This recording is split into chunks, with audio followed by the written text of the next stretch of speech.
Ir 14. oktobris, rudens sākums, viss lauks ir novākts un sagatavots it kā ziemai, un tāpēc nolēmus uztaisīt video, lai paliek atmiņai. Nu, šī ir doba, pirmā doba, kas man saucās puķa doba, patiesībā tā ir siltā doba, un tas nozīmē, ka apakšā ir vispirms palikts kartons, tad sanesti baļķi, malks, pagalas, zari, dažādi zaļmēslojums un pelni un virsū zemi, un šī doba ir daudz siltāka nekā, teiksim, pārējās dobas. Bet tas ir saistīts ar permakultūru, kur es to uzzināju, un pārējās dobas es tā netaisīju, es atradu vieglāk risinājumu. Tāpēc es šogad nevācu nost visas puķis, pat patiesībā saliku pat atpakaļ no kastītēm, jo es vēl gribu uzbērt virsū lapas, lai vējš neizdzenā, un arī sniegi it kā labāk aizturot. Parasti es arī nosēdzu šo dobu, lai būtu skaisti pie mājas, bet šoreiz nolēmu upurēt skaistumu dēļ labumu, ja? Tagad es iesim tālāk mazliet.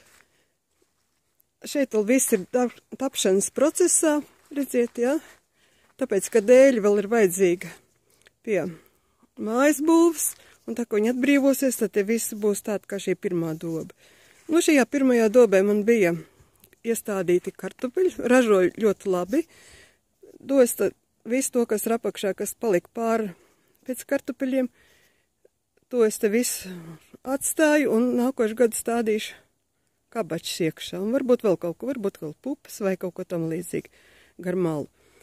Nu, un šobrīd es paceļu uz augšā to sedziņu un salieku visu to, kas virtuvē paliek pāri, salvets un kapijas biezums ieskaitot. Šī doba ir sagatavota jau kartupeļiem nākošajā gadā. Virsū salikt ir, lai vējš nes projām salmus, ja? Un šeit šitas visas cer, kad pašlaik saglabā siltumu, pašlaik tur līdz ar to tārpiņu strādā un baktērijas strādā un ražo humusu vēl. Un ceras to dabūt lielākas ražas vēl nekā stādot vienkārši zālītēm. Nākošā doba man pavisam vēl nav gatava, ja? Bet šeit bija lieliski kāposti, ārkārtīgi laba kāpostu raža, ja? Un vietas gan vidavēju, jo viņiem bija drusiņi pa maz vietas.